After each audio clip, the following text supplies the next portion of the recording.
మస్తాన్ సాయి కేసులో పోలీసుల దర్యాప్తు ముమ్మరం చేశారు. మస్తాన్ సాయి హార్డ్ డిస్క్ లో వందలాది వీడియోలను పోలీసులు గుర్తించారు. వీటిలో ఎక్కువగా న్యూడ్ కాల్స్, న్యూడ్ వీడియోలు ఉన్నాయి. అమ్మాయిలను ట్యాప్ చేసి వారికి మస్తాన్ సాయి డ్రగ్స్ అలవాటు చేశాడు.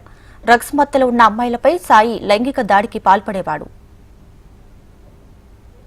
ఈ కేసులో మస్తాన్ సాయిని వారం రోజుల పాటు పోలీసులు కస్టడీ కోరారు. సాయి స్నేహితుడు కాజాను అరెస్ట్ చేసి నోటీసులు జారీ చేశారు. డ్రగ్స్ టెస్ట్లోనూ మస్తాన్ సాయికి పాజిటివ్ రిపోర్ట్ వచ్చింది. కాగా మస్తాన్ సాయి మొబైల్ను పోలీసులు సీజ్ చేశారు.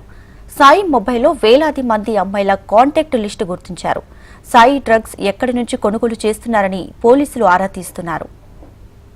లావణ్య కేసులో మస్తాన్ సాయిని ఇప్పటికే అదుపులోకి తీసుకున్నారు. అయితే నాసింగ్ పోలీసులు ఈ కేసులో దర్యాప్తును ముమ్మరం చేశారు. అయితే మస్తాన్ సాయి వ్యవహారాలపైన తీసుకున్న పోలీసులు కీలకమైన హార్డ్ డిస్క్ లు ఇప్పటికే గుర్తించిన నేపథ్యంలో ఆ హార్డ్ డిస్క్ లో ల్యాప్టాప్ లో పూర్తిగా వందలాది వీడియోలను పోలీసులు గుర్తించిన నేపథ్యంలో ఆ వీడియోలు ఎంతవరకు వాస్తవము ఎందుకంటే ఆ వీడియోలన్నీ కూడా ఎందుకు సేకరించవలసి వచ్చింది, ఎందుకు ఉంచవలసి వచ్చింది అన్న కోణంలో పోలీసు అయితే దర్యాప్తు చేస్తా ఉన్నారు. అయితే న్యూడ్ కాల్స్, న్యూడ్ వీడియోస్ అన్ని కూడా వీటన్నిటిని రికార్డ్ చేయడం, వాటన్నిటిని స్టోరేజ్ చేయడం మొత్తం మస్తాన్ సాయి ఇవన్నీ చేసినట్టుగా ప్రస్తుతం గుర్తించారు. అయితే మత్తులో ఉన్న అమ్మాయిలపై లైంగిక దాడికి పాల్పడ్డట్టు ఇప్పటికే ఆ వీడియోలన్నీ కూడా చాలా వీడియోలు అంటే దాదాపు వందలాది వీడియోలు ప్రస్తుతం సోషల్ మీడియా వేదికగా ప్రస్తుతం వైపు వైరల్ అవుతున్న నేపథ్యంలో మస్తాన్ సాయిని పోలీసులు కస్టడీకి తీసుకొని విచారించాలని పోలీసులు అయితే భావిస్తున్నారు.